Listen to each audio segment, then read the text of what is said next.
రాష్ట్ర ప్రభుత్వం సంవత్సరం పూర్తి చేసుకున్న సందర్భంగా సంబరాల పేరుతోటి జిల్లాల వారీగా సంబరాలు చేసుకోవడం మనందరం చూస్తున్నాం. ఆ సంబరాలలో ఎవరు పాల్గొంటున్నారనే సంగతి కూడా యావత్ తెలంగాణ ప్రజానీకం మీ మీడియా ద్వారా చూపిస్తారు.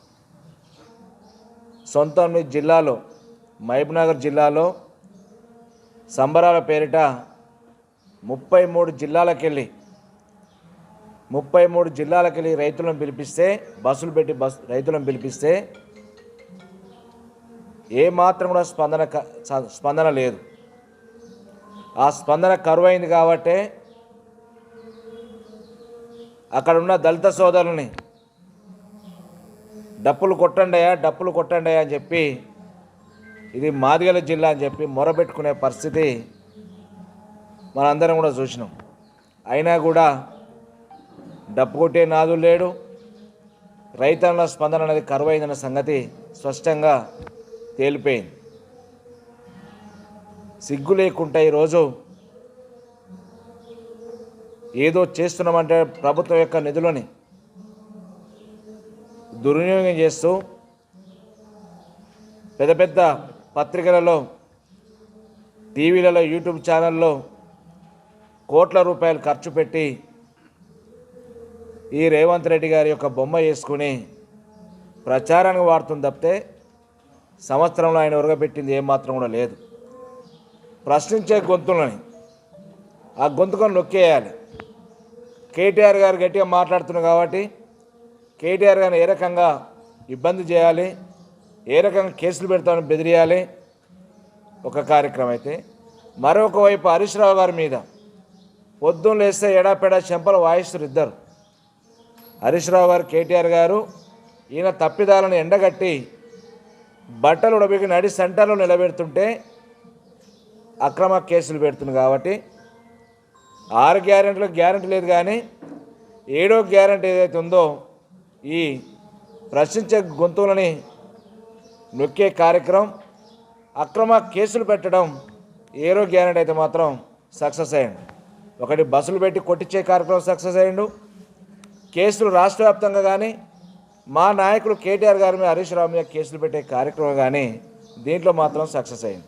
ఈ 2 తప్ప వేరే కార్యక్రమం ఎక్కేది కూడా సక్సెస్ కాలేదు. ఇంకా 35-40% రైతు రుణమాఫీ కావాలి. రైతు బంధు ఇచ్చే పరిస్థితి లేడు. 2 కాలాలు వానకాలం ఇవ్వలేదు, యాసంగి ఇవ్వలేదు, 2 ఎగనామా పెట్టేసిండు. దాదాపు 7,300 కోట్ల రూపాయలు ఇవ్వవలసిన రైతు బంధు కార్యక్రమం ఎగనామా పెట్టి ఇప్పుడు మంత్రులతో మళ్ళీ కొత్త పలుకులు ఏమనిపిస్తుందంటే అక్కడక్కడ రైతు బంధు అనేది రైతులే వద్దంటారంట, బోనస్ కావాలని కోరుకుంటారు అనేది చర్చ జరిగేటట్టుగా అక్కడక్కడ లీకులు ఇచ్చే పరిస్థితి. అంటే నిస్సిగ్గుగా ఈరోజు ఈ ప్రభుత్వం ప్రతిదీ కూడా అబద్ధాలతోటి మరి కూడగట్టుకునే రోజు దేవుళ్ళ మీద ఒట్లేసి మోసం చేసి రుణమాఫీ మోసం చేసిండు, రైతు బంధు మోసం చేసిండు. 1089 గురుకుల పాఠశాలలు తీసుకొచ్చిన గొప్ప నాయకుడు కేసీఆర్ గారు. చాలా బ్రహ్మాండంగా నడుస్తున్నాయి గురుకులాలను. వాటికి ఆర్ఎస్ ప్రవీణ్ గారిని పెట్టి పెద్ద ఎత్తున మరి దానికి ఫండింగ్ ఇచ్చి గురుకులాలు నడిపిస్తే ఇలా నీ ప్రభుత్వం వచ్చినాక, నీ దిక్కుమాలిన ప్రభుత్వం వచ్చినాక మా బడుగు బలహీన వర్గాల మైనార్టీ విద్యార్థులకు కనీసం మధ్యాహ్న భోజనం కానీ మీరు ఇచ్చే ఆహార పదార్థాల్లో కానీ కలుషితమైన ఆహార పదార్థాలు ఇచ్చి ఫుడ్ పాయిజన్ తోటి విద్యార్థులు చనిపోతారు. ఒకవైపు హాస్పిటల్ పాలవుతారు. కొన్ని హాస్టళ్లలో పోతే ఎలుకలు వచ్చి కరుస్తున్నాయి. మన గురుకులాలలో మూసిలో కేతపల్లి మన మూసి దగ్గర ఒక విద్యార్థినికి పాము కాటు, ఒక వేరే జిల్లాలో చూస్తే బలి అయిపోయారు. ఈరోజు దేవరకొండ చూస్తే మళ్ళీ ఫుడ్ పాయిజన్. ఎక్కడ చూసినా ఒక విషం లాంటి ముఖ్యమంత్రి ఉండి విష పదార్థాలతోటి అలా మా పేద మైనార్టీ పిల్లలకు విద్యార్థులకు విద్యను అందించకపోవడం, కనీసం భోజనం కూడా వసతుల్లో మంచి కల్పించకపోవడం సిగ్గుమాలిన తనం కాదా ఇది? నిన్న మునుగోడు కాన్ఫరెన్స్ చూసి ఎంతమంది యూట్యూబ్లో చూసినాం. కాంగ్రెస్ పార్టీ శాసనసభ్యులు మునుగోడు శాసనసభ్యులు రాజగోపాల్ రెడ్డి గారే పెరుగు కానీ పప్పు కానీ చారు కానీ భోజనం కూడా పులుపు ఉందంట. భోజనమే పులుపు, రైసే పులుపు ఉందంట, నాణ్యమైన బియ్యం లేవంట. అంటే నీ పార్టీ ఎమ్మెల్యేలే నేను అసహించుకుంటే ఉన్న వాస్తవం చెప్తున్నారు. కానీ నువ్వు ఎక్కడ కూడా కరెక్షన్ చేసి సోషల్ వెల్ఫేర్ డిపార్ట్మెంట్ కానీ, minority department, BC welfare department కానీ ఇంత జరుగుతున్నా కూడా ఎందుకు జరుగుతుందని చెప్పి ఎవరి మీద కూడా చట్టరీత్యా చర్యలు తీసుకోలేదు, రివ్యూ చేయలేదు ముఖ్యమంత్రి. ఇలా మాలమాదిగల మధ్య పంచాయతీ పెట్టి కూర్చుని మళ్ళీ ఇది నువ్వు చేసే కార్యక్రమం. పంచాయతీ పెడతాను మునగాడివి, దోసుకుంటానికి మునగాడివి, పేద ప్రజలకు ఫలాలు పంచిపెడతాం కదా చేదరాదు.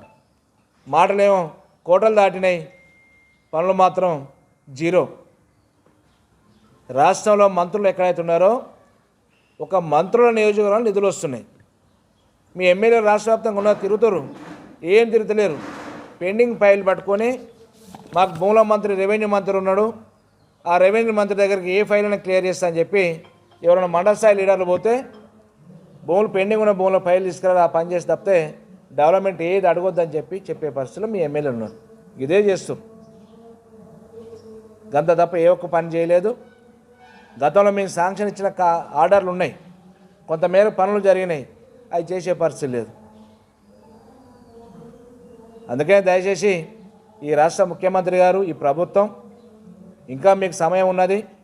మీరు ఇచ్చిన గ్యారెంటీలు ఏవైతున్నాయో 6 గ్యారెంటీని ఇంప్లిమెంట్ చేసే పరిస్థితిలో ఉండాలి. నువ్వు బీఆర్ఎస్ పార్టీని లేకుండా చేస్తా, నామరూపాలు లేకుండా చేస్తా, కేసీఆర్ను బుల్డోజర్ తొక్కాల్సి కేసీఆర్ గారు కాదు, ప్రజలు మిమ్మల్ని తొక్కడానికి సిద్ధంగా ఉన్నారని ఈరోజు స్పష్టంగా తెలియజేస్తూ, ఖచ్చితంగా మీరు ఇచ్చిన హామీలను ఇచ్చేంత వరకు కూడా బీఆర్ఎస్ పార్టీ కేసీఆర్ గారి నాయకత్వంలో కేటీఆర్ గారు, హరీష్ రావు గారు, మేము అందరం కూడా ఎప్పుడు కూడా నిన్ను ముద్దాయిగా నిలబెడతామని చెప్పి ఈ సందర్భంగా తెలియజేస్తున్నాం.